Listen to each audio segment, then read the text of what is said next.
अस्सलाम वालेकुम students, this is doctor तहसीन अहमद।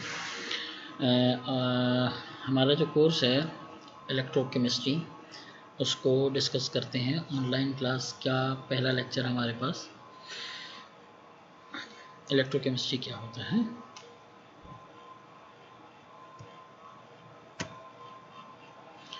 अगर हम इलेक्ट्रोकेमिस्ट्री को डिस्कस करना चाहें तो आसान से अल्फाज में electrochemistry has a number of different uses. Basically अगर हम एक्सप्लेन करना चाहें, particularly in industry the principle of cells are used to make electrical batteries। Basically हम केमिकल एनर्जी को इलेक्ट्रिकल एनर्जी में कन्वर्ट कर दें या इलेक्ट्रिकल एनर्जी को केमिकल एनर्जी में कन्वर्ट कर दें, तो दोनों चीज़ों को हम इलेक्ट्रोकेमिस्ट्री में डिस्कस कर सकते हैं। यूजुअली सेकेंड ईयर लेवल पे जब हम इलेक्ट्रोकेमिस्ट्री को डिस्कस करते हैं तो इलेक्ट्रोकेमिस्ट्री का से मुराद ये है कि बेसिकली हम इलेक्ट्रिकल बैटरीज डेवलप करना चाह रहे हैं और ऐसी बैटरीज जिनसे हम ऑल्टरनेट टू एनर्जी इस्तेमाल कर सकें। बेसिकली जैसे हमारे पास घर पे हमारे पास बैटरीज लगी हुई होती हैं, मोबाइल की बैटरीज होती हैं, जनरेटर्स होते हैं, तो ये basically alternate to electrical sources आपके पास मौजूद हैं और जिससे आप इलेक्ट्रिकल सर्किट कन्वर्ट करके कोई भी मैकेनिकल काम करवा के अपना इलेक्ट्रिकल स्विचेस अपने ऑन करते हैं, घर की लाइटें, पंखा, डीप फ्रीज़र वगैरह सारी चीज़ें चलाते हैं। तो इनको हम बेसिकली इलेक्ट्रोकेमिस्ट्री में डिस्कस करते हैं। In science and technology a battery is a device that stores chemical energy and makes it available in an electrical form. जब हम बैटरी की बात करते हैं, डेफिनेशन की बात करते हैं बैटरी में, तो उस बैटरी में हमारे पास उस बैटरी में केमिकल एनर्जी स्टोर होती है, केमिकल्स स्टोर होते हैं। वो केमिकल्स का आपस में रिएक्शन होता है और उस रिएक्शन के नतीजे में हमें इलेक्ट्रॉन ट्रांसफ़र रिएक्शंस के नतीजे में पॉजिटिव और नेगेटिव टर्मिनल्स मिलते हैं। उन पॉजिटिव और नेगेटिव टर्मिनल से हम किसी अपनी सोर्स को रन करते हैं। आम तौर पे कोई बैटरी के साथ कोई भी चीज़ कनेक्ट कर दी जाती है जो इलेक्ट्रिकल अप्लायंसेस हमारी रन करती हैं, जो ऑन करती हैं, उनको और इन the form of electrical form हम उनको रन करते हैं और अपने घर के स्विचेस को ऑन करते हैं। Batteries are made of electrochemical devices such as one or more galvanic cell or fuel cells. जो electrochemical batteries are made of electrochemical devices जिसमें हमारे पास मोर गैल्वेनिक सेल्स और फ्यूल सेल्स इस्तेमाल किए जा सकते हैं। Batteries have many uses including जो टॉर्चेज में हम बैटरीज इस्तेमाल करते हैं, electrical appliances such as cell phones, long life alkaline batteries इस्तेमाल करते हैं उनके अंदर। लॉन्ग लाइफ अल्कलाइन बैटरीज़ के अलावा भी बहुत सारी और भी बैटरीज़ आ गई हैं जिनका टाइम ड्यूरेशन ज़्यादा होता है as compare to alkaline batteries, वो भी इस्तेमाल कर सकते हैं, करते भी हैं। अभी कुछ फ़ोन्स ऐसे भी आ रहे हैं जो आपके एक बार चार्ज करें तो 3-3 4-4 दिन चलते हैं। डिजिटल कैमरास उनको लिथियम बैटरी से डेवलप किया मतलब चलाया जाता है। Hearing aids silver oxide batteries को इस्तेमाल किया जाता है, उनको भी चार्जेबल, जो मिसाल के तौर पे जिनको कम आवाज़ सुनाई दे रही होती है तो उनके जो हेयरिंग प्रॉब्लम्स होती हैं उनको उनकी जो डिवाइसेस होती हैं उनके साथ भी बैटरीज अटैच होती हैं और वो सिल्वर ऑक्साइड की बैटरीज होती हैं। Digital watches mercury silver oxide batteries इस्तेमाल की जाती हैं, इनमें छोटी छोटी सी बैटरीज होती हैं। लिथियम बैटरीज नहीं इस्तेमाल की जाती हैं यहाँ पे।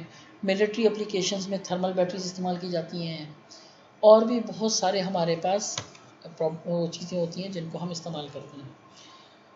एप्लीकेशंस इसके अलावा भी होती हैं। इलेक्ट्रोप्लेटिंग भी एक एप्लीकेशन है। इलेक्ट्रोप्लेटिंग एक ऐसा प्रोसेस है जिसमें हमारे पास एक मेटल के ऊपर दूसरी मेटल की लेयर चढ़ाई जाती है। डेफिनेशन इसकी लिखी हुई, the process of coating an electrical conductive object with a thin layer of metal using N electric current.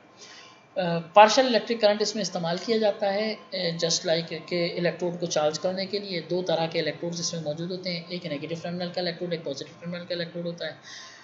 Electrode को चार्ज किया जाता है, उसके ऊपर नेगेटिवली चार्ज डेवलप किया जाता है ताकि पॉजिटिव आइन मेटल, क्योंकि पॉजिटिवली आइन होगा, सॉल्ट अगर मेटल का लिया जाए तो पॉजिटिवली आइन, जैसे कॉपर सल्फेट में कॉपर +2 जो है वो मेटल आइन होगा और इलेक्ट्रोड पे नेगेटिवली चार्ज होगा तो कॉपर की डिपोजिशन हो जाएगी।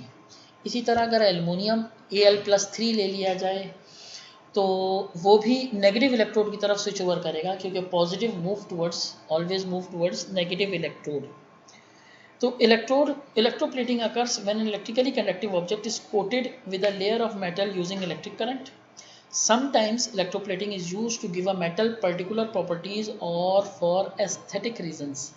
मुख्तलिफ रीजंस हो सकते हैं ये काम करने के लिए, जैसे आम तौर पे चांदी के ऊपर सोने की लेयर चढ़ा दी जाए, अंदर से वो चांदी हो, ऊपर से सोना दिख रहा हो, तो चीज़ सस्ती होगी, भरत कहलाती है उर्दू में, ये भरत फॉर्म में हमारे पास मौजूद होगी, वो किसी और मेटल की होगी और ऊपर से कुछ और। इसी तरह मोटरसाइकिल्स के जो हैंडल्स होते हैं वो क्रोमिंग हुई हुई होती है, ठीक है। वो क्रोमिंग इसलिए की जाती है ताकि रस्टिंग नहीं हो उसके ऊपर, जब तक वो क्रोमिंग उसके ऊपर मौजूद रहेगी वो रस्टिंग नहीं होगी उसके ऊपर। तो नंबर 1 रीज़न जो है क्रोजन प्रोटेक्शन, उसलिए इस्तेमाल किया जाता है इलेक्ट्रोप्लेटिंग को। एब्रेजन एंड वेयर रेजिस्टेंस के लिए इस्तेमाल किया जाता है। द प्रोडक्शन ऑफ ज्वेलरी को बनाने में इस्तेमाल किया जाता है। कम लागत में, दिखने में अगर वो महंगी ज्वेलरी नज़र आ रही हो और कम लागत में डेवलप की जा रही हो तो इसका इस तरह का अंदर लोहा और उसका मिक्सचर आमतौर पे जैसे फॉर एग्जांपल अगर हम समझाना चाहें आपको, तो इलेक्ट्रोप्लेटिंग का एक प्रोसेस अगर समझाना चाहें और कैसा होता है वो बताना चाहें, तो जैसे गोल्ड मेडल किसी को मिलता है तो आम तौर पे वो 10 कैरेट गोल्ड का होता है, या आम तौर पे उसके अंदर कॉपर और लोहे की मिक्सिंग हुई भी होती है, उसके ऊपर सोने का पानी चढ़ाया हुआ होता है। तो बेसिकली वो सस्ता होता है और ज़्यादा क्वांटिटी में, कम अमाउंट में ज़्यादा क्वांटिटी में हमें बनवाने होते हैं किसी को देने के लिए कि इतने गोल्ड मेडलिस्ट हमारे पास हैं, हर साल इतने गोल्ड मेडल जाएंगे। तो ये तरीक़ाकार होता है ज्वेलरी बनाने में, इसी तरह कोई मेडल्स बनाने में इलेक्ट्रोप्लेटिंग का। इलेक्ट्रो रिफाइनिंग एक और प्रोसेस है, ऑल्सो समटाइम्स कॉल्ड इलेक्ट्रोविनिंग। ये इसका स्पेशल लफ्ज़ है, पर्टिकुलर लफ्ज़ है इलेक्ट्रोविनिंग। इलेक्ट्रो रिफाइनिंग कहते हैं और कभी कभार इलेक्ट्रोविनिंग प्रोसेस भी कहते हैं। Is electroplating on a large scale, copper plays a major role in the electrical industry as it is very conductive and is used in electric cables.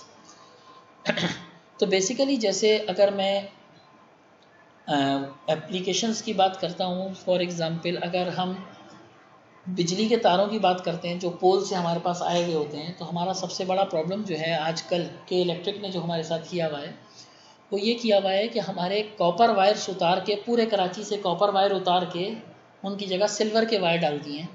Silver में और कॉपर में दोनों में फ़र्क पता है किस चीज़ का होता है? वो इस चीज़ का फ़र्क होता है कि हमारे पास कंडक्शन ऑफ करंट का, कॉपर की कंडक्शन ऑफ करंट, जितना करंट उसको प्रोवाइड किया जाएगा पूरा का पूरा ऑलवेज 99%, 99.9% ट्रांसफ़र कर देगा। सिल्वर को अगर आप 100% करंट देते हैं तो वो कभी भी 99 ट्रांसफ़र नहीं करेगा, उसके ट्रांसफ़र रेट बहुत कम होता है as compare to copper. Number 1, तो क्योंकि अगर उसका ट्रांसफ़र रेट ही कम है, फॉर एग्ज़ाम्पल 100% अगर करंट हम दे रहे हैं और आपको 60% घर में मिल रहा है, बाकी 40% लॉस हो रहा है, तो आपका प्रॉब्लम है। आपको जो पीएमटी ने करंट प्रोवाइड किया वो 100% किया, तो आपका बिलिंग जो आएगा वो आपका ज़्यादा आएगा, आपको बिजली कम मिलेगी, वोल्टेज की फ्लक्चुएशन ज़्यादा मिलेगी और डिवाइसेस ख़राब होने का ख़दशा होगा और लॉस ऑफ एनर्जी ज़्यादा होगी। वो लॉस ऑफ एनर्जी ज़्यादा सारे की सारी के इलेक्ट्रिक के खाते में नहीं, आपके खाते में जाती है। नंबर 1। नंबर 2, अगर कॉपर जो वायर था हमारे पास, कॉपर वायर की कंडक्शन की वजह से, क्योंकि वो प्योर कॉपर अगर होता है तो वो कंडक्शन ऑफ करंट भी ज़्यादा देता है, अगर हीट भी कम होता है, लॉस भी कम होता है और हीटेड भी कम होता है, तो अगर उसके ऊपर बिजली का पानी पड़ता भी था तो लाइट जाने का या तार टूटने का कोई प्रॉब्लम नहीं होता था। लेकिन अभी जो सिल्वर के वायर हैं, जब इसमें से करंट पास होता है तो ये गर्म होके सुर्ख अंगारे की तरह कहीं कहीं पॉइंट नज़र भी आता होगा आप लोगों को, कहीं अभी और से देखते हैं जहाँ फ्लक्चुएशन वगैरह होती है तो वहाँ पे इस तरह की सिचुएशन आती है। और जब उस पॉइंट पे जहाँ गर्म हो रहा होता है और लाल रंग का हो रहा होता है वायर, वहाँ अगर बारिश का पानी या छींटा पड़ जाए तो वहाँ से वायर ब्रेक होने का खदशा बहुत ज़्यादा होता है। यही वजह होती है जो आजकल हमारे पास बारिशों के सीज़न में कि इलेक्ट्रिक जिस एरिया में बारिश हो रही होती है उस एरिया की लाइट फ़ौरन बंद कर दी जाती है ताकि लॉसेस कम हो, तारें कम टूटें और जानों का नुकसान भी कम हो और अप्लाइंसेस का नुकसान भी कम हो। यही वजह होती है कि हमारे पास जो हमारे सिल्वर का वायर सस्ता होता है, कॉपर महंगा होता है, तो ये कि इलेक्ट्रिक ने हमारे साथ चालसाजियाँ की हुई हैं कुछ। खैर, ये इलेक्ट्रोविनिंग प्रोसेस कहलाता है जिसमें हमारे पास कॉपर कंडक्टिव होने की वजह से, copper it is very conductive and it is use in electric cables. One of the problems तो is that copper must be pure if it is to be an effective current carrier। Copper को pure होना ज़रूरी है अगर वो current career. तो pure बनाने के लिए हम आम तौर पे करंट प्योर, फॉर एग्जांपल अगर एक 329 की वायर हमारे पास मौजूद है, उस 329 की वायर को हम कोटिंग कर दें कॉपर की, प्योर कॉपर की उसके ऊपर कोटिंग कर दें, अंदर से वो लोहे की हो, ऊपर से उसके ऊपर कॉपर की वायर अगर हमारे पास इलेक्ट्रोप्लेटिंग करवा दी जाए तो इलेक्ट्रोप्लेटिंग करवाने से उसके अंदर जो लोहा होता है उसका इफेक्ट कम होगा और कॉपर की वजह से बिजली का करंट का फ्लो तेज हो जाएगा इसके अंदर। यही वजह होती है चीज़ हमें पूरी प्योर कॉपर की बनाने के बजाय हम इलेक्ट्रो रिफाइनिंग प्रोसेस करवा देते हैं, प्योरीफाई करवा देते हैं। It is use to purify copper. One of the method is used to purify copper is electrowinning copper ore is processed into impure blister copper which is then deposited as pure copper through electroplating। ठीक है, impure copper के साथ blister copper को mix कराया जाता है और impure copper के ऊपर इलेक्ट्रोप्लेटिंग प्रोसेस के जरिए से प्योर कॉपर डिपॉजिट करवा दी जाती है और इस तरीके से अंदर इम्प्योर कॉपर होता है, ऊपर उसके इलेक्ट्रोप्लेटिंग प्योर कॉपर की होती है और जिसके नतीजे में ये प्रोसेस जो होता है आपका ये करंट कैरियर जो है बहुत कंडक्टिव बन जाता है। The copper electrowinning process as follows. A bar of impure copper containing other metallic impurities act as the anode होता है। The cathode is made up of pure copper with few impurities के साथ मौजूद होती है। लेकिन जब हम इलेक्ट्रोप्लेटिंग का process, electrolyte is a solution of aqueous copper sulphate and sulphuric acid, जिसके नतीजे में कॉपर +2 रिलीज होगा और प्योर कॉपर +2 रिलीज होके जाके डिपॉजिट होगा उसके ऊपर जाके आपके पास एनोड के ऊपर जाके डिपॉजिट होगा और प्योर कॉपर की रॉड जो होगी थोड़ी सी डिफ्यूज होती चली जाएगी। ये डायग्रामेटिकली इसी चीज़ को, इसी प्रोसेस को एक्सप्लेन किया है जिसमें एनोड वगैरह और कैथोड वगैरह सब चीज़ें बताई गई हैं। ठीक है, प्योर कॉपर बताया गया और ये सब चीज़ें आपको बताई गई हैं जिसके जरिए बताया गया कि इम्प्योर कॉपर इलेक्ट्रोड से प्योर कॉपर आके डिपॉजिट होगा। इस तरह करके मुख्तलिफ चीज़ें हमारे पास मौजूद होती हैं। When current passes through the cell electrolysis take place. The impure copper anode oxidises. ये पूरे प्रोसेसेस हैं जो इसमें बताए गए हैं कि इम्प्योर कॉपर एनोड पे oxidises to form copper +2 ion in the solution. The anode decreases in mass. Anode का मास डिक्रीज हो जाएगा, कॉपर सॉलिड से कॉपर +2 बन जाएगा। ठीक है, इम्प्योरिटीज़ वहीं रह जाएंगी, कॉपर ही कॉपर +2 में कन्वर्ट होगा और 2 इलेक्ट्रॉन रिलीज करेगा। At the cathode direction of positive copper ions take place. ये कॉपर +2 जो इसके साथ मौजूद होगा, सिस्टम के साथ कॉपर +2 मौजूद होगा, वो ये 2 इलेक्ट्रॉन लेके कॉपर मेटल में कन्वर्ट होकर ग्रेटर देन 99% प्योरिटी का कॉपर इसके ऊपर आके डिपॉजिट हो जाएगा। ठीक है, अब ये डिपोजिशन जो होती है प्योर कॉपर की होती है। The other metal impurities do not dissolve, जैसे ऑगमेंटन हो गया, सिल्वर हो गया, तो ये डिसॉल्व नहीं होंगे to form a solid sludge at the bottom of the tank and remain in the solution. Zinc, iron, lead in the electrolytes. ये सब चीज़ें हमारे पास इम्प्योरिटीज़ की फॉर्म में, कुछ चीज़ें स्लज की फॉर्म में रहेंगी, कुछ चीज़ें इम्प्योरिटीज़ इन सोल्यूशन की फॉर्म में रहेंगी और ये तमाम चीज़ें डिसॉल्व नहीं होंगी। प्रोसेस में सिर्फ और सिर्फ इम्प्योर से प्योर कॉपर की तरफ आपके पास ट्रांसफर होना शुरू हो जाएगा। Electrochemical cell. Electrochemical cell basically अगर हम बात करते हैं तो क्या होता है, it is a device that can generate electrical energy. मैं पहले डेफिनेशन बता चुका हूँ इसकी। इलेक्ट्रिकल एनर्जी कन्वर्ट करे from the chemical reactions occurring in it और use the electrical energy supplied to it to facilitate chemical reactions in it. दोनों process हो सकते हैं। मैंने आपको बताया था इलेक्ट्रिकल एनर्जी के ज़रिए से आप केमिकल रिएक्शंस परफॉर्म करवाएं या केमिकल रिएक्शंस के नतीजे में इलेक्ट्रिकल एनर्जी जनरेट करवाएं। दोनों प्रोसेसेस हो सकते हैं, उसको हम इलेक्ट्रोकेमिस्ट्री में डिस्कस करते हैं और जो डिवाइसेस इस्तेमाल करते हैं उनको इलेक्ट्रोकेमिकल सेल कहा जाता है। These devices are capable of converting chemical energy into electrical energy or vice versa. Common example electrochemical cell की standard 1.5 volt cell dry cell जिसको हम कहते हैं, जो घड़ियों में लगता है, वॉल क्लॉक्स में लगता है, टीवी रिमोट्स में लगता है, मुख्तलिफ इलेक्ट्रिकल अप्लायंसेस में लगता है, उसको हम देख सकते हैं। वो हमारे पास बेस्ट एग्जाम्पल है जो हमारे हाथ में भी इस्तेमाल की जा सकती है, हमारे हाथ में यूज़ होती है। मुख्तलिफ बैटरीज इस्तेमाल की जा सकती हैं। अपने मोबाइल की बैटरीज आप निकाल के देख सकते हैं, उसमें पॉजिटिव और नेगेटिव टर्मिनल्स होते हैं, लेकिन क्योंकि उनके अंदर एक प्रोसेस अलग होते हैं, अल्कलाइन बैटरीज के प्रोसेस अलग होते हैं, ड्राई सेल के प्रोसेस अलग होते हैं, तो ये सब चीज़ें आपके पास केमिकल रिएक्शन उसमें बना के उसके अंदर उसकी एनर्जी 1.5 वोल्ट से ज़्यादा होती है। वो आप सेल अप्लायंसेस नया खरीद के लाते हैं, लगाते हैं, तो आपकी अप्लायंसेस चलने लग जाती हैं। जब वो चलती हैं एक वक्त आता है वो 1.5 से डिक्रीज़ होकर उनका वोल्टेज 1.4 हो जाता है, 1.3 हो जाता है। अगर आपकी जो अप्लायंसेस मौजूद है, फॉर एग्जांपल वॉल क्लॉक, उसके अंदर रेजिस्टेंस 1.3 की है, तो इसका मतलब है कि आपकी वो तमाम सेल उसमें वर्किंग करेंगे जिनका आउटपुट जो वोल्ट है आपके पास 1.3 से ज़्यादा है। 1.4 वोल्ट वाला सेल भी काम करेगा, 1.5 वोल्ट वाला सेल भी काम करेगा, क्योंकि वो आपकी रेजिस्टिविटी को रिड्यूस करके आपके सर्किट को रन करेगा। लेकिन जैसे ही वो 1.3 पे पहुंचेगा तो उसका पोटेंशियल जो होगा, सेल पोटेंशियल जो होगा, वो cell potential it's not enough, मज़ीद इतना नहीं रहेगा कि वो आपके इलेक्ट्रिकल अप्लायंसेस के अंदर रेजिस्टेंस को ओवरलुक कर सके, ख़त्म कर सके। तो रेजिस्टेंस को ख़त्म नहीं कर सकेगा तो आपकी वॉल क्लॉक स्टक हो जाती है, और यही वजह होती है कि वॉल क्लॉक फिर काम नहीं करती।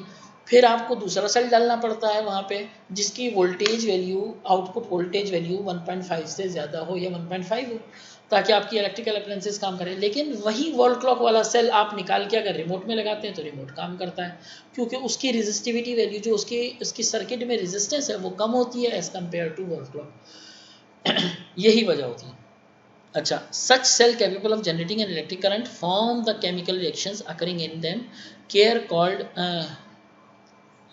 गैल्वानिक सेल्स और वोल्टिक सेल्स। ये दोनों बेसिकली एक ही सेल्स का नाम है। गैल्वानिक सेल कहते हैं कभी हम उसको, और कभी वोल्टिक सेल्स कहते हैं। They are not different, wordings different हैं, लेकिन दोनों का मतलब एक ही होता है, गैल्वानिक सेल और वोल्टिक सेल। अगर आपसे बोला जाए व्हाट इज़ वोल्टिक सेल और आपको गैल्वानिक सेल की डेफिनेशन याद है, तो दैट्स द वोल्टिक सेल। उसी को वोल्टिक सेल ही बोला जाता है, उसी को गैल्वानिक सेल बोला जाता है। ये अगले लेक्चर में मैं बताऊंगा कि इनको वोल्टिक सेल क्यों बोला जाता है और गैल्वानिक सेल क्यों बोला जाता है, ऐसा इस तरह का नाम क्यों दिया जाता है। दूसरे सेल जो है alternatively the cells which cause chemical reactions to occur in them when an electric current is pass through them are called electrolytic cell, क्योंकि उनके अंदर इलेक्ट्रोलाइट्स मौजूद होते हैं, इलेक्ट्रोलाइटिक सेल्स कहलाते हैं वो। तो दूसरे रिएक्शन जिसमें केमिकल रिएक्शंस हो रहे होते हैं उनको हम इलेक्ट्रोलाइटिक सेल्स कहते हैं। ये एक डायग्राम है, फ्लो ऑफ इलेक्ट्रॉन फ्रॉम एक हाफ सेल से दूसरे हाफ सेल में फ्लो ऑफ इलेक्ट्रॉन हो रहा है। यहाँ पे बताया जा रहा है इलेक्ट्रॉन देखें यहाँ से ट्रांसफ़र हुआ, इस वोल्ट मीटर के ज़रिए से ट्रांसफ़र होकर इधर इलेक्ट्रॉन आ गया।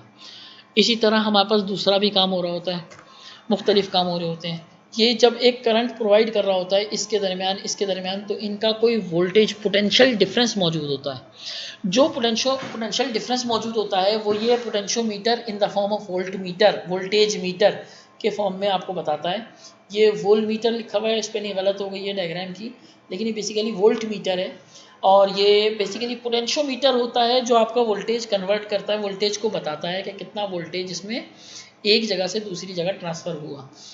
आम तौर पे एक हमारे पास स्टैंडर्ड हाइड्रोजन इलेक्ट्रोड कंसीडर किया जाता है, उससे कंपेयर करके इनके पोटेंशियल डिफरेंसेस को कैलकुलेट किया जाता है। जैसे फॉर एग्जांपल अगर मैं इस सेल की बात करूं तो ये सेल कॉपर हाफ सेल कहलाएगा और ये सिल्वर हाफ सेल कहलाएगा। वजह इसकी यह है कि क्योंकि इसके अंदर कॉपर इलेक्ट्रोड और कॉपर का सॉल्ट सोल्यूशन इसमें मौजूद है, इसलिए कॉपर का हाफ सेल कहलाएगा। इसके अंदर सिल्वर इलेक्ट्रोड और सिल्वर का सॉल्ट सोल्यूशन मौजूद है, इसलिए ये सिल्वर का हाफ सेल कहलाएगा। तो कॉपर का हाफ सेल और सिल्वर का हाफ सेल की कुछ रिडक्शन पोटेंशियल वैल्यूज़ होती हैं स्टैंडर्ड, ये कंपेयर किया जाता है इसको स्टैंडर्ड हाइड्रोजन इलेक्ट्रोड से। इसके नतीजे में इनकी वैल्यूज़ का पता चलता है कि कॉपर की वैल्यू लिखा हुआ भी होगा किसी जगह पे रिएक्शंस में, हम नेक्स्ट क्लास के अंदर कुछ एग्जाम्पल्स ले लेंगे जिसमें बताया गया होगा कि कॉपर की वैल्यू 0.334 वोल्ट होती है और सिल्वर की वैल्यू अराउंड 0.778 होती है या 78 के करीब होती है, इस तरह की वैल्यूज़ होती हैं। तो ये डिफरेंस जो होता है इनका, ये इनके पोटेंशियल के बारे में बताता है कि कौन सी चीज़, कौन सा इलेक्ट्रोलाइट कितने पोटेंशियल पे जाके रिड्यूस होगा, इसीलिए इसको रिडक्शन पोटेंशियल कहा जाता है। एक और टर्म इसके अंदर इंट्रोड्यूस की जाती है, देखिए ये वाली टर्म जो इसके अंदर इंट्रोड्यूस की गई है, ये बेसिकली कहलाता है सॉल्ट ब्रिज। ये ग्लास रॉड पे मुश्तमिल होता है, इसको भी नेक्स्ट क्लास में मैं डिस्कस करूंगा what is the salt bridge. Salt bridge potassium nitrate का लिया जा सकता है, किसी का भी लिया जा सकता है। आमतौर पे इसमें वो वाले सॉल्ट लिए जाते हैं जिनके पॉजिटिव और नेगेटिव आइंस, ऐसा सॉल्ट लिया जाता है जिनके पॉजिटिव और नेगेटिव आइंस की मोबिलिटी अप्रॉक्सीमेट सिमिलर हो। ऐसा नहीं हो कि फॉर एग्जांपल Na और Cl नहीं, आम तौर पे नहीं लिया जाता। NaCl क्यों नहीं लिया जाता? क्योंकि सोडियम का साइज़ छोटा है, क्लोरीन का साइज़ बड़ा है, क्लोराइड का साइज़ बड़ा है, जिसकी वजह से एक साइज़ बड़े होने की वजह से मोबिलिटी उसकी स्लो है as compare to sodium. Sodium की मोबिलिटी ज़्यादा है, क्लोराइड की मोबिलिटी कम है। तो यही वजह होती है कि हम इनको डिस्कस नहीं करते, इनको नहीं लिया जाता। ऐसे सॉल्ट लिए जाते हैं जिनके दोनों पॉजिटिव और नेगेटिव की मोबिलिटी आमतौर पे इक्वल हो। पोटेशियम नाइट्रेट में नाइट्रेट और पोटेशियम दोनों का साइज़ अप्रॉक्सीमेट सिमिलर होता है, और इस अप्रॉक्सीमेट सिमिलर होने की वजह से इनकी मोबिलिटी तकरीबन यकसा होती है, जिसकी वजह से इनको कंसिडर किया जाता है। इसके अलावा अमोनियम नाइट्रेट भी हैं, और भी बहुत सारे कंपाउंड्स हैं जिनको लिया जा सकता है। जो इजीली अवेलेबल हो उसको लिखा जाता है, उससे बनाया जाता है। जैसे हमारे पास अगर हम सॉल्ट ब्रिज बनाना चाहें तो अमोनियम नाइट्रेट हमारे पास अवेलेबल होता है तो हम उससे बना सकते हैं, पोटेशियम नाइट्रेट हमारे पास अवेलेबल होता है तो हम उससे बना सकते हैं, पोटेशियम आयोडाइड अवेलेबल होता है तो हम उससे बना सकते हैं। बस सिर्फ ख्याल इस चीज़ का रखना होता है कि दोनों की मोबिलिटी एक जैसी हो। सिस्टम इसमें यह होता है कि आपके पास इस जगह पे हमारे पास एनोड कंपार्टमेंट है और इस जगह कैथोड कंपार्टमेंट है। कैथोड उस इलेक्ट्रोड को बोलते हैं जिस पे पॉजिटिव आइन आके डिपॉजिट हो, कैट आइन आके डिपॉजिट हो। पॉजिटिव आइन नेगेटिव इलेक्ट्रोड की तरफ मूव करते हैं, इसीलिए इसका मतलब ये है कि कैथोड नेगेटिवली चार्ज इलेक्ट्रोड होता है। ठीक है, इसी तरह एनोड वो जिस पे एनाइन आके डिपॉजिट होते हैं। एनाइन जिस पे आके डिपॉजिट हो, एनाइन क्योंकि नेगेटिवली चार्ज होते हैं, नेगेटिवली चार्ज जिस इलेक्ट्रोड की तरफ मूव करेंगे उस इलेक्ट्रोड को मस्ट भी पॉजिटिव चार्ज वाला होना ज़रूरी है। तो यही वजह होती है कि हम एनोड को पॉजिटिवली चार्ज बैटरी से कनेक्ट कर देते हैं, बैटरी के पॉजिटिव टर्मिनल से कनेक्ट कर देते हैं। इसमें बैटरी नहीं बनी हुई है लेकिन ये ऐसा होता है। बैटरी का पॉजिटिव टर्मिनल एनोड से कनेक्ट करते हैं और बैटरी का नेगेटिव टर्मिनल कैथोड से कनेक्ट कर देते हैं, जिसके नतीजे में बैटरी का पॉजिटिव टर्मिनल इस इलेक्ट्रोड को, एनोड को पॉजिटिव चार्ज कर देता है और कैथोड को नेगेटिवली चार्ज कर देता है। नेगेटिवली चार्ज इलेक्ट्रोड का मतलब है इलेक्ट्रॉन रिच इलेक्ट्रोड है। तो इलेक्ट्रोड नेगेटिवली इलेक्ट्रोड मौजूद है इसके ऊपर, तो इसका मतलब है जो सॉल्ट सोल्यूशन इसमें मौजूद होगा वो दो आयंस पे मुश्तमिल होगा, क्योंकि इसमें सिल्वर इलेक्ट्रोड लगा हुआ है कैथोड पे, तो सिल्वर आइन इसमें मौजूद होगा, नाइट्रेट आइन मौजूद होगा। तो सिल्वर पॉजिटिव होने की वजह से नेगेटिव इलेक्ट्रोड की तरफ मूव करेगा और इसके ऊपर आके डिपॉजिट हो जाएगा। Ag+ एक इलेक्ट्रॉन इलेक्ट्रोड से गेन करेगा और सिल्वर मेटल में कन्वर्ट हो जाएगा, यानी basically Ag+ electron gives silver metal. ये वाला रिएक्शन यहाँ पे हो जाएगा। यानी बेसिकली अगर हम बताना चाहें तो addition of electron in silver ion, दूसरे अल्फाज में सिल्वर की रिडक्शन हुई, हम ये अल्फाज कह सकते हैं, क्योंकि गेनिंग ऑफ इलेक्ट्रॉन जो है उसको रिडक्शन कहा जाता है। ठीक है, यानी इस कंपार्टमेंट में रिडक्शन होगी और इस कंपार्टमेंट में आ जाते हैं। तो इस कंपार्टमेंट में अगर रिडक्शन हो रही है तो इसका मतलब है कि आपके पास नाइट्रेट आइन, सपोज हमने इतने आइंस इस सिस्टम में लिए थे कि 100 सॉल्ट के आइंस डिपॉजिट हो गए थे, मॉलिक्यूल्स डिपॉजिट हुए थे। तो 100 सिल्वर नाइट्रेट के आइन डिपॉजिट होंगे, डिसॉल्व होंगे, तो 100 सिल्वर आइन Ag+ 100 बनाएंगे और NO3- भी 100 होंगे। जब दोनों 100 होंगे और एक सिल्वर आइन आके डिपॉजिट हो गया, तो अगली सिचुएशन आपके पास ये होगी कि नेगेटिव आइन 100 होंगे और पॉजिटिव आइन 99 बच जाएंगे। इसी तरह प्रोसेस कंटिन्यू रहेगा।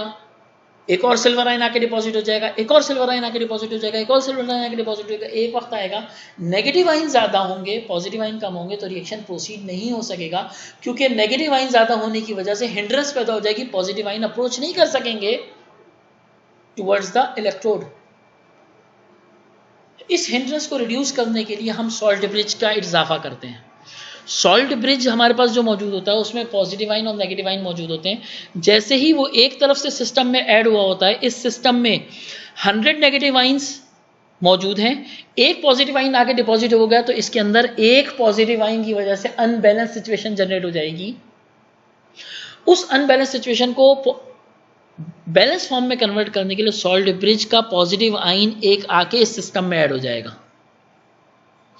वो सिस्टम में जैसे ही पॉजिटिव आइन आके ऐड होगा, नेगेटिव आइन भी 100, पॉजिटिव आइन भी 100, लेकिन वो सिस्टम का पॉजिटिव आइन तो K+ होगा, Ag+ तो नहीं होगा। आमतौर पे सॉल्ट ब्रिज में हम वो वाला सॉल्ट लेते हैं जो इनर्ट टू द रिएक्शन होता है। दोनों हाफ सेल के लिए वो इनर्ट होता है, वो रिएक्शन में पार्टिसिपेट नहीं करेगा। तो इसका मतलब है जैसे ही एक पॉजिटिव आइन इसके अंदर एंटर हो गया तो उसका मतलब है वो इनर्ट पॉजिटिव आइन आया, वो सिर्फ और सिर्फ इलेक्ट्रिकल कैपेबिलिटी को बैलेंस कर रहा है, पॉजिटिव और नेगेटिव को बैलेंस कर रहा है, उसका रिएक्शन में कोई पार्टिसिपेशन नहीं है। पार्टिसिपेशन सिर्फ और सिर्फ positive ion, silver positive ion का होगा। एक और सिल्वर आइन आके डिपॉजिट हो जाएगा, एक और K+ इसमें एंटर हो जाएगा, इलेक्ट्रिकल न्यूट्रलिटी बैलेंस करने के लिए, पॉजिटिव और नेगेटिव के दरमियान बैलेंसिंग सिचुएशन जनरेट करने के लिए। इसके अंदर ऑक्सीडेशन, जब एक रिडक्शन हो रही है तो दूसरे का ऑक्सीडेशन लाजमी है। जब दूसरे के अंदर ऑक्सीडेशन हो रही होगी तो इसका मतलब ये है कि ऑक्सीडेशन क्या हो रही होगी, इसमें जो सॉल्ट होगा, मेटल होगा, वो मेटल इलेक्ट्रॉन गेन करेगा,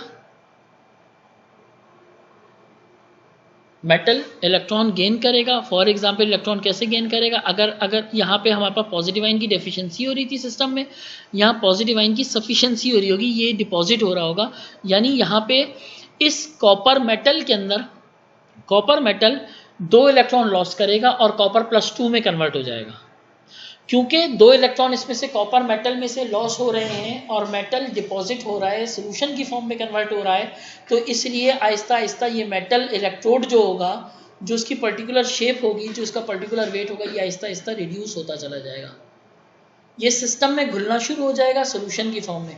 अच्छा, जब हमारे पास इस फॉर्म में कॉपर +2 सिस्टम में आएगा तो वहाँ पे उसको बैलेंस करने के लिए नेगेटिव आइन फौरन इस सिस्टम में आ जाएगा। आमतौर पे नेगेटिव आइन इस सिस्टम में आ जाता है या पॉजिटिव आइन इस सिस्टम के अंदर, क्योंकि सॉल्ट ब्रिज के अंदर भी हमारे पास एक वैक्यूम जनरेट हो जाएगा, पॉजिटिव आइन कम होते चले जाएंगे तो ये पॉजिटिव आइन फौरन जाके इसके अंदर एंटर हो जाएगा और इसकी इलेक्ट्रिकल न्यूट्रलिटी सॉल्ट ब्रिज की मेंटेन करेगा। यही वजह होती है कि हमारे पास इस प्रोसेस का काम इस तरह होता है। Electrochemical cells generally consist of a cathode and an anode. The key feature of cathode and anode are tabulated in below. एक छोटी छोटी definitions बताइए कि cathode क्या होते हैं। Denoted by positive signs since electrons are consumed here. Electrons consumes होते हैं यहाँ पे, electron को add up होते हैं वहाँ पे। इसका opposite denoted by a negative sign since electrons are liberated here. Electron release होते हैं यहाँ पे, यहाँ electron add होते हैं या electron release होते हैं, तो ये दोनों में फ़र्क होता है। A reduction reaction occur in the cathode of an electrochemical cell, ठीक है। रिडक्शन रिएक्शन वहाँ पे हो रहा होता है, जाहिर बात है जब इलेक्ट्रॉन गेन होंगे तो रिडक्शन रिएक्शन होगा। एन ऑक्सीडेशन रिएक्शन अकर है, क्योंकि इलेक्ट्रॉन लॉस होते हैं तो इसलिए इलेक्ट्रॉन लॉस होने की वजह से वहाँ पे ऑक्सीडेशन रिएक्शन हमारे पास हो रहा होता है। Electrons move into the cathode, electrons cathode की तरफ मूव कर रहे होते हैं। Electrons move out of the anode, anode से इलेक्ट्रॉन मूव आउट हो रहे होते हैं, इलेक्ट्रॉन्स निकल रहे होते हैं, तो यही फ़र्क होता है। Half cells and half potentials, cell potentials. Half cells के बारे में मैंने बता दिया कि क्या होते हैं half cells. Electrochemical cells are made up of 2 half cells each consisting, दोनों मिलेंगे तो कंप्लीट सेल कहलाएगा। एक रिडक्शन हाफ सेल कहलाता है, एक ऑक्सीडेशन हाफ सेल कहलाता है। एक में रिडक्शन रिएक्शन होता है, एक में ऑक्सीडेशन रिएक्शन होता है। Each consisting of an electrode which is dipped in an electrolyte, the same electrolyte can be use for both half cells. मैंने पीछे थोड़ा सा डिस्कशन कर लिया था, वही वर्डिंग यहाँ पे लिखी हुई है। और सेल पोटेंशियल जो है वो स्टैंडर्ड हाइड्रोजन इलेक्ट्रोड को इस्तेमाल करके लास्ट पैराग्राफ में लिखा है, the tendency of electrode which is in contact with an electrolyte to lose और gain electrons is described by its electrode potential, कि वो कितना इलेक्ट्रॉन को लूज या गेन कर सकता है, वो टेंडेंसी जो है वो इलेक्ट्रोड पोटेंशियल कहलाती है। The values of these potentials can be used to predict the overall cell potential. Generally, the electrode potentials are measured with the help of the standard hydrogen electrode. As the reference electrode, the electrode of known potential हम इसको इस्तेमाल कर सकते हैं और assumes the value as 0.0000 volt. Assume किया जाता है कि इसकी standard hydrogen electrode की वैल्यू इतनी होगी। इतनी रख के बाकी इससे कंपेयर किया जाता है। जितनी हमारे पास पोटेंशियोमीटर रीडिंग बताता है वो, for example standard hydrogen electrode के साथ हमने कॉपर को कनेक्ट किया, जब हम स्टैंडर्ड हाइड्रोजन इलेक्ट्रोड से कॉपर को कनेक्ट करते हैं तो ये वैल्यू हमारे पास 0.334 या 0.34 वैल्यू जो भी हमें बताती है। तो क्योंकि इसकी वैल्यू 0 है तो अदर देन 0 जो भी आपके पास वैल्यू होगी प्लस वैल्यू, तो इसका मतलब है कॉपर की value plus 0.34 value volt consider की जाती है। इसी तरह जिंक इलेक्ट्रोड को इसके साथ कनेक्ट किया जाए तो अगर -0.67 वोल्ट डिस्क्लोज करती है तो इसका मतलब है जिंक की वैल्यू -0.67 वोल्ट होगी। कुछ की नेगेटिव और कुछ की पॉजिटिव होती है, ये हम बाद में डिस्कस करेंगे कि होती है। Primary and secondary cells, primary cells are basically use and throw galvanic cells. उनको use and throw galvanic cells होते हैं, एक बार यूज़ करें और थ्रो करते हैं। जैसे हम हाफ सेल्स इस्तेमाल करते हैं, जैसे हम ड्राई सेल्स इस्तेमाल करते हैं, जब इस्तेमाल हो जाते हैं ख़त्म हो जाते हैं तो उसको हम फेंक देते हैं, इसको मज़ीद इस्तेमाल नहीं करते। तो ये इस तरह करके उनको इस्तेमाल किया जाता है, यूज़ एंड थ्रो वाले सेल्स। तो इरिवर्सिबल नेचर के होते हैं वो, इनको थोड़ा सा डिस्कस पढ़ लीजिएगा, आसान से अल्फाज लिखे में कोई ऐसी बात नहीं, सब चीज़ें। Secondary cells also known as rechargeable batteries, उनको रिचार्ज जैसे मोबाइल की बैटरीज इस्तेमाल की जाती हैं, उनको दोबारा रिचार्ज किया जा सकता है, दोबारा रिचार्ज किया जा सकता है, ठीक है, क्योंकि वो रिवर्सिबल रिएक्शंस होते हैं। That is cell can be function as a galvanic cell as well as an electrolytic cell. वो गैल्वेनिक सेल के तौर पे भी काम करता है और इलेक्ट्रोलिटिक सेल के तौर पे भी काम करता है, उसको हम सेकेंडरी सेल्स कहते हैं। मोबाइल बैटरीज जैसी हमारे पास हैं, जब एक बार यूज़ कर लेते हैं, चार्ज कर लेते हैं, तो वो गैल्वेनिक सेल के तौर पे काम करता है और इलेक्ट्रोलाइटिक सेल के तौर पे भी काम कर रहा होता है, दोनों फंक्शंस काम कर रहे होते हैं। इसीलिए उसके अंदर हम मखसूस एक बैटरी, अल्कलाइन बैटरी को हम इस्तेमाल करते हैं। Most of the primary batteries multiple cells connected in series parallel combination of the two are considered wasteful and environmental harmful devices. आमतौर पे प्राइमरी बैटरीज को एनवायरमेंटली हार्मफुल डिवाइसेस कहा जाता है क्योंकि ये एनवायरमेंट पे वेस्ट हो जाते हैं। और इसका सबसे बड़ा जो नुकसान है, this is because they require about 50 times the energy they contain in the manufacturing process. इनको अगर कोई सेल बनाने के लिए 1.5 वोल्ट का सेल बनाने के लिए एनर्जी चाहिए तो हो सकता है उसको 10 वोल्ट का पोटेंशियल प्रोवाइड करके बनाया जा रहा 1.5 वोल्ट का सेल। तो ये 10 वोल्ट की जो हम पोटेंशियल प्रोवाइड करके 1.5 वोल्ट का जो सेल बना रहे हैं, हाई पोटेंशियल प्रोवाइड करके लो पोटेंशियल का सेल जनरेट कर रहे हैं, तो ये इसी वजह से ये एनवायरमेंटली हार्मफुल डिवाइसेस कंसीडर की जाती हैं और इनको पसंद नहीं किया जाता। इनकी जगह वो वाली डिवाइसेस प्रीफर की जाती हैं जिनको आप रिचार्ज करके बार बार इस्तेमाल कर सकें, ताकि उनका इम्पैक्ट नेचर के ऊपर, एनवायरमेंट के ऊपर कम से कम हो। They also contain many toxic metals and are considered to be hazardous waste. जब आप इसके अंदर इसको वेस्ट करते हैं तो इनके अंदर बहुत सारे टॉक्सिक मेटल्स होते हैं जो कि जब आप इसको वेस्ट करते हैं, डंप करते हैं, कचरे में फेंकते हैं, ज़मीन पे फेंकते हैं, मिट्टी में दबा देते हैं या कहीं पे कुछ भी करते हैं, तो वो आपके पास जो एनवायरनमेंट पे इम्पैक्ट जनरेट करता है टॉक्सिक मेटल्स की वजह से, टॉक्सिक एलिमेंट्स होने की वजह से, वो बहुत ख़तरनाक होता है। यही वजह होती है कि इनको प्रेफर नहीं किया जाता। और लेकिन क्योंकि इनके बगैर काम नहीं चलता, कुछ डिवाइसेस ऐसी होती हैं जिनको इन्हीं के ज़रिए से इस्तेमाल किया जाता है, तो बेसिकली प्राइमरी सेल्स को कम इस्तेमाल करना चाहिए as compare to secondary cells. Electrochemical cells हमारे पास मौजूद हैं, उनको हमने डिस्कस किया कि इलेक्ट्रोकेमिकल सेल्स हमारे पास 2 primary types of electrochemical cells होते हैं, galvanic cells also known as voltaic cells, electrolytic cells. उनके दरमियान डिफरेंस मैंने बताया हुआ कि क्या होते हैं, पहले भी डिस्कस कर चुके हैं, थोड़ा सा यहाँ लिख दिया ताकि आपको वर्डिंग एक्सप्लेन करने में आसानी हो। कुछ अगर आपसे हम पूछें, for example electrons originate from an external source such as battery, electrons originate from the species that undergoes oxidation. तो ये ऑक्सीडेशन रिडक्शन रिएक्शंस के नतीजे में होते हैं और ये बैटरीज के नतीजे में हमें मिल रहे होते हैं, तो दोनों में फ़र्क होता है। एप्लीकेशंस, मुख्तलिफ एप्लीकेशंस आपको बता दी गई हैं इसके अंदर। फ्यूल सेल्स बहुत इंपॉर्टेंट है, मेटेलिक सोडियम हम इससे हासिल करते हैं, aluminium, zinc, copper, sodium metal, sodium, ये सब बहुत सारी चीज़ें हम इससे हासिल करते हैं। कास्टिक बनाते हैं इनके ज़रिए से इलेक्ट्रोकेमिकल सेल्स के नतीजे में, तो ये सब चीज़ें, लेड एसिड बैटरीज बनाते हैं। अच्छा, fuel cells are an important class of electrochemical cell, ये वाली चीज़ मैंने डिस्कस नहीं की थी। फ्यूल सेल्स हम बनाते हैं that serve as an source of clean energy in several remote locations. जहाँ रिमोट लोकेशंस हमारे पास मौजूद होती हैं, जहाँ पे हमारे पास बिजली नहीं होती, वहाँ हम इस तरह के सेल, फ्यूल सेल जनरेट करते हैं उनको उनके साथ ऐसी इलेक्ट्रिकल अप्लायंसेस लगाते हैं, फॉर एग्जांपल सनलाइट से वो चार्ज हो जाएं और वो 4 घंटे के लिए अपना बैकअप हासिल कर लें या 10 घंटे के लिए बैकअप हासिल कर लें। ऐसी बैटरीज वो फ्यूल सेल्स कहलाती हैं, जिससे वो अपने काम चला सकते हैं। कोई अपने घर की मोटर चला सकता है, फॉर एग्जांपल कोई खेत में हल चला सकता है बैटरीज की मदद में, कोई मतलब दवाई स्प्रे कर सकता है, मुख्तलिफ काम करते हैं इन फ्यूल सेल्स के नतीजे में। तो जो रिमोट लोकेशंस एरियाज़ होते हैं जहाँ बिजली वगैरह की फरहमी पॉसिबल नहीं होती, वहाँ हम ये फ्यूल सेल्स इस्तेमाल कर सकते हैं।